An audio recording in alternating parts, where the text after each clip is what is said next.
Yo, what's poppin', MVP gang? It's your boy, Pravi MVP, back with another certified banger. And today, I'm covering on all the games that happened yesterday, starting with the Lake Show. I'll be also sharing my opinion on some moves that took place after the trade deadline, which team will make noise in the playoffs. You already know, your boy about to cook like it's all you can eat, so slap fire out that like button and keep real talk in the algorithm. Support the channel's growth by becoming a member at any level. It will be greatly appreciated. Also featuring new, fresh gameplay. And I also got a new build that I haven't posted yet, so be on the lookout for that. Featuring gameplay from the rec on my PG with members from my Discord. Shout out to my boys Sambo, Taco, and C Easy. In the second game, it's the Proving Grounds, and I'm on my Snag Mahomes build, and my boy from the Discord playing PG. Best man. If you want to join in on my gameplay sessions, hop in on that Discord. The link will be in the description. Make sure you got defensive IQ and you can shoot from somewhere on the court, whether it's mid-range or three. You got to be able to space the floor. Let's get into it. Lakers won 124 to the Pacers 117. Yesterday, the Lakers continued to put the league on notice. Without LeBron and Luka, they defeated the hot Pacers teams with Austin Reaves going Super Saiyan. He came out the gates hot and kept it going all game, finishing with 45 points, which is the most points in a Lakers jersey in the last 2 years. He was definitely using shifty shooter and dead eye. That man is an offensive weapon. He was out there just cooking. His handle is on the string, and that man know how to cook. So people keep talking about, oh, they ain't got no defense. I just want y'all to answer. Who is going to guard the Lakers? That's what y'all don't get. It's too much firepower over here, and Redick is a top NBA coach already when it comes to his offensive IQ and game plan. And he has the Lakers completely buying in on defense. Like, Reeves was able to run the show without Luka and LeBron flat out outplaying Tyrese Halliburton. He couldn't be guarded. Shooting 14 for 26 from the field, 4 for 9 from 3. The way he was scoring was absolutely cooking off the bounce. It was incredible to watch. He was the best player on the court yesterday. The Lakers defense continues to impress as they rank number one in defensive rating over the last 10 games with a rating of 107.9. Without AD for the season, their defensive rating would still rank them third in the NBA. For all them people talking about the Lakers defense, it's not showing that they don't have defense. When you got a coach that know how to put pieces in the right place, they'll be okay. Plus, Finney, Vando, Gabe Vincent, Jackson Hayes, them, that energy and the effort that they play with and playing connected and communicating, we're not suffering on defense. Y'all, the rest of the NBA need to focus on how to guard the Lakers. Rui showed out on his birthday with 24 points, 9 rebounds, shooting 8 for 13 from the field, 2 for 3 from 3. He's been on the heater over his last 10 games, shooting 55% from the field, 46% from 3, supplying 16 points per game. Gabe Vincent chipped in 12 points, 7 assists, along with some key steals. He's been playing excellent perimeter defense, and he was very key in locking up Tyrese Halliburton, just making him overall ineffective. Like, he had decent numbers, but he wasn't effective. He didn't really have an imprint on the game. Jackson Hayes was 1 point short of a double-double, snagging 12 rebounds and 2 blocks. Luka will make him even better. Do not forget, in 2022, you can pull up the stats. For the top players in the pick and roll, he had Kleber, Wood, and Powell was number one on that list, with Luka being because he's a pick and roll maestro. So it doesn't matter who you give him, as long as they serviceable, he will make them better. So Jackson Hayes, if he just almost had a double-double without LeBron and Luka, imagine what he about to do with him. Finney Smith played excellent defense while also chipping in 6 assists and 1 block. His shot wasn't falling today, but his defense is going to always keep him on the court. He a junkyard dog, and he go out there and play hard all the minutes that he be on the court. Vando, exactly like a duplicate of Finney, just a lesser shooter, played good defense as well and brought high energy in his minutes. The new pickup, Jordan Goodwin, who just recently signed a two-way contract, immediately helped the Lake Show get a dub. He contributed 10 points, shooting 57% from the field and 50% from three, while also playing strong defense. The rest of the team played hard, but these were the top contributors based on the eye test. The Mark Williams trade was rescinded after he failed to pass a physical. Bro, we was looking forward to him, but I don't want no bad goods. And people keep acting like it's the end of the world. Like getting back a stellar rookie is a bad thing. Man, it leaves the Lakers with them current bigs moving forward. But as I stated, Luka, all he needs is a serviceable big who can run and play hard. Unless the buyout market provides us another option, we're gonna be moving forward with what we got. While it's somewhat frustrating, here's the upside. We get Connect Four back, who's been an excellent in his rookie season as a shooter and a scorer. So I'm not mad at all, especially considering how the Hornets GM tried to trade a player they knew wasn't healthy, who was dealing with multiple injuries. Why would we want an injured player? The Pacers were smothered defensively by the Lakers, shooting 42% from the field, 31% from three as a team. Siakam went 6 for 15 from the field, 0 for 2 from three. Halliburton was 7 for 15 from the field, 4 for 9 from three, but was ineffective, getting cooked all game. He had the second lowest plus minus of all starters on the Pacers with a -9. Thomas Bryant was the only Pacers starter with positive plus minus at plus 13.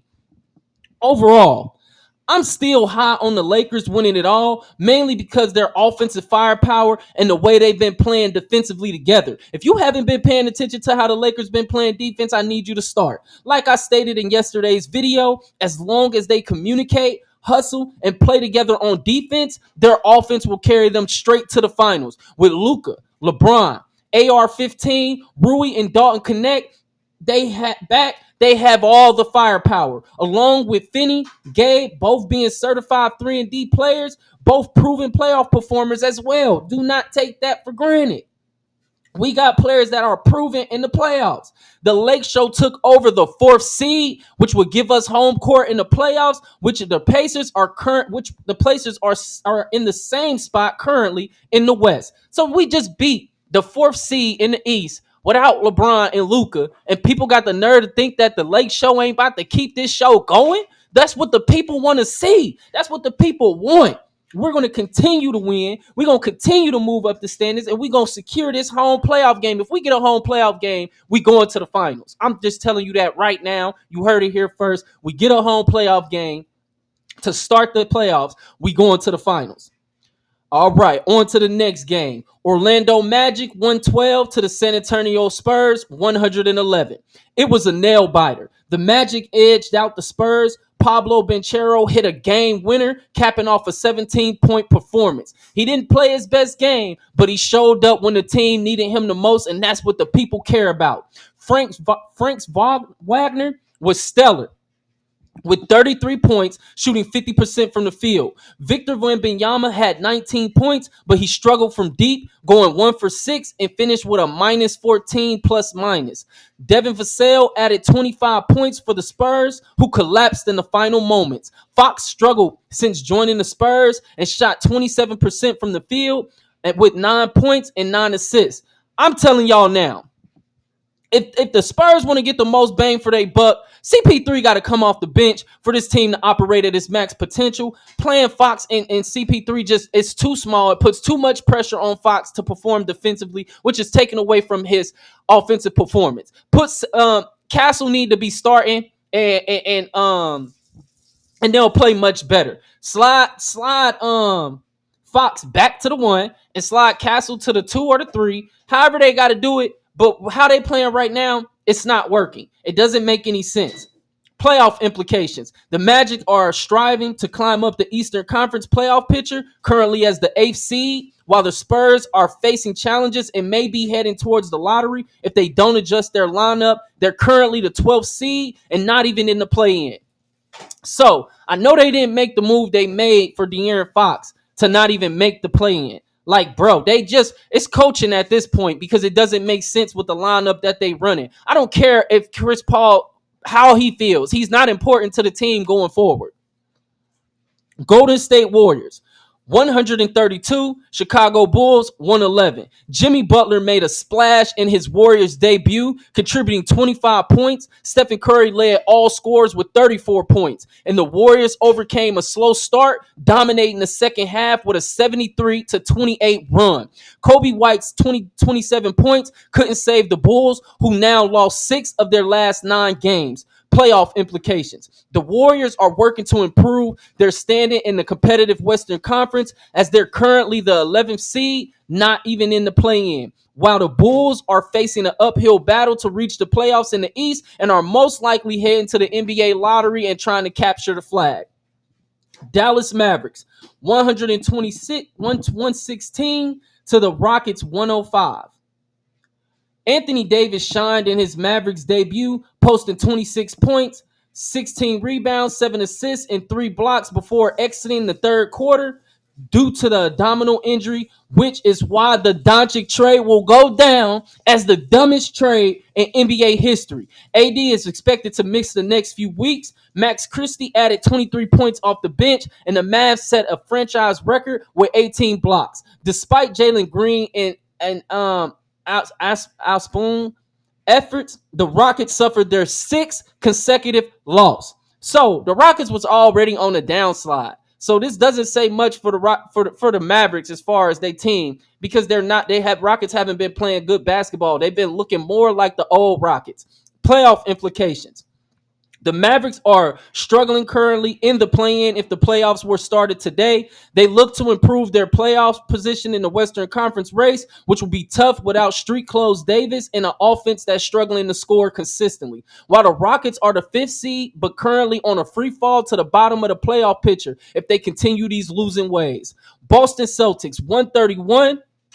New York Knicks 104. The Boston Celtics sent a clear message with a commanding victory over the New York Knicks at Madison Square Garden. Jason Tatum was unstoppable, dropping 40 points and showcasing his deep range powers by shooting 7 for 14 from beyond the arc. Peyton Pritchard provided a spark off the bench, adding 25 points. Despite missing key players Drew Holiday, Kristaps Porzingis, the Celtics maintained control throughout. For the Knicks, Jalen Brunson's 36 points were a bright spot, but Karl Anthony Towns struggled, contributing just 9 points and 9 rebounds. This win solidifies Celtics' position near the top of the Eastern Conference, while the Knicks need to regroup to maintain their playoff aspirations. The Celtics' efficient shooting and rebounding were key, with Luke Kornet adding in a double-double with 14 points and 12 rebounds. Playoff implications. The Celtics 37-16 solidified their position near the top of the Eastern Conference, where they're currently the 2nd seed. The Knicks 34-18 remain in the playoff mix, but need to adjust some defensive lapses to compete with the elite teams. They're currently the third seed in the East. The Minnesota Timberwolves showcased their resilience with a 114-98 victory over the Portland Trailblazers at the Target Center. Jaden McDaniels led the charge, delivering a double-double with 30 points, 10 rebounds, shooting an efficient 12 for 17 from the field. Naz Reid contributed 23 points, 8 rebounds, while Nickeil Alexander-Walker had 21 points. Rudy Gobert anchored the defense with 15 points and 11 rebounds. Notably, the Timberwolves secured this win despite the absence of key players like Anthony Edwards, Michael Conley, Julius Randle, and Devontae DiVincenzo. For the Trailblazers, Anthony Simons was the top scorer with 21 points, but it wasn't enough to overcome Minnesota's late game surge. The Timberwolves dominated the fourth quarter, outscoring Portland 38-14, including a decisive 13-point run that sealed the game. Playoff implications. Minnesota Timberwolves hold a 30-23 record, positioning them as the 6th seed in the playoff race. Conversely, the Portland Trailblazers hold a 23-30 record and find themselves outside the playoff picture and leaning towards participation in the NBA draft lottery. Denver Nuggets 122 to the Phoenix Suns 105. The Denver Nuggets continued their strong performance with a 122-point to 105 victory over the Phoenix Suns at the Footprint Center. Jamal Murray led the team with 30 points, shooting 12 from 23 from the field. Jokic was close to a triple-double, contributing 26 points, 11 rebounds, and 9 assists in just 3 quarters. My man, the Joker out there balling, you heard? The Nuggets' efficient offense and solid defense were key factors for their win. The Suns' Devin Booker scored 28 points, but the team struggled to keep up with Denver's pace. The Nuggets' balanced attack and control of the game's tempo allowed them to maintain their lead throughout. Playoff implications. The Nuggets continue to assert themselves as a top team in the Western Conference as the current third seed, while the Suns need to manage injuries to maintain their positioning in the play-in. Oklahoma City Thunder 125 to Memphis Grizzlies 112. Shai Gilgeous-Alexander scored 32 points, leading the Thunder past the Grizzlies. His dynamic playmaking and scoring ability were on full display. He struggled from the field, going 8 for 25, but got to the free throw line, making 13 of 16. Josh struggled with 16 points and 7 assists, going 6 for 19 from the field, which allowed the Thunder to secure the win. Playoffs implications. The Thunder are solidifying their top spot in the Western Conference picture, while the Grizzlies remain as the number 2 seed. The Atlanta Hawks secured a 125 to 111 victory over the West Washington Wizards at the Capital One Arena. Trae Young was instrumental, delivering 35 points, 14 assists, marking his 14th game this season with over 30 points and his 31st double-double. The rookie Zach Rashir scored 18 points, while George Niang made his debut with 16 points, including 4 3-pointers. For the Wizards, Bub Currington led with 23 points, and Jordan Poole contributed 21 points. Despite their efforts, the Wizards couldn't overcome the Hawks' lead. Poole's basket narrowed the gap to 112 to 104 in the final quarter, but Atlanta maintained control, and the Wizards were missing several new acquisitions and injured players, which impacted the performance. Playoff implications. The Atlanta Hawks hold a 25-8 record, placing them in contention for the play-in seed in the Eastern Conference. In contrast, the Washington Wizards 9-43 and are positioned at the bottom of the conference, making them guaranteed participants in the NBA draft lottery as they try to capture the flag. The Los Angeles Clippers overcame an early deficit to secure a 130 to 110 victory over the Utah Jazz at the Intuit Dome. Zubac and Norman both contributed 26 points, while Zubac also grabbed 12 rebounds. James Harden orchestrated the offense, adding 23 points and dishing out 17 assists. For the Jazz, Jordan Clarkson led the team with 24 points, and Keontae George added in 21. Despite building an early 12-point lead, Utah Jazz couldn't maintain the momentum, suffering their 8th consecutive road loss. In the playoff implications, the Clippers hold a 29-23 record, placing them as the 7th seed in the Western Conference play-in race. Conversely, the Jazz are 12-39 and are positioned nearly at the bottom of the standings, making them likely participants in the NBA draft lottery as they try to capture the flag as well. In the matchup with the Sacramento Kings, overcame a 20-point deficit to defeat New Orleans Pelicans, 123 to 118 at the Golden One Center. Domantas Sabonis was pivotal, recording 27 points and 16 rebounds. Zach LaVine added in 22 points in his second game with the Kings. The Kings' resilience was evident as they dominated the third quarter, outscoring the Pelicans 45 to 22 to regain control. Despite Zion Williamson's season high 40 points and CJ McCollum's 31 points, the Pelicans couldn't halt their losing streak and is now at 8 games. The Kings' defensive adjustments and offensive execution in the second half were critical in securing the win. Playoff implications. The Sacramento Kings are 26-6, position them in the middle of the Western Conference playoff play-in picture, when the New Orleans Pelicans with a 12-40 record are cooked and are likely heading towards the NBA draft lottery and as they try to capture the flag as well.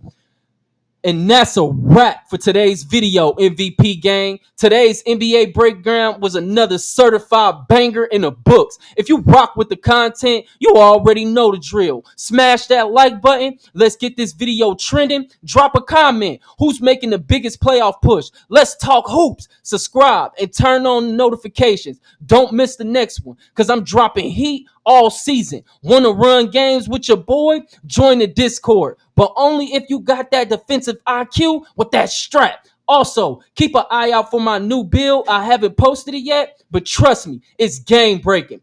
Big shout outs to everybody supporting the channel. Every sub, every like, and every share means the world. If you want to take it to the next level, become a member of the channel and help the MVP gang grow. Until next time, keep it real, keep it locked, and keep cooking like 5-star chefs. It's your boy, Pravi MVP, signing out. Blessings to the Most High. Peace.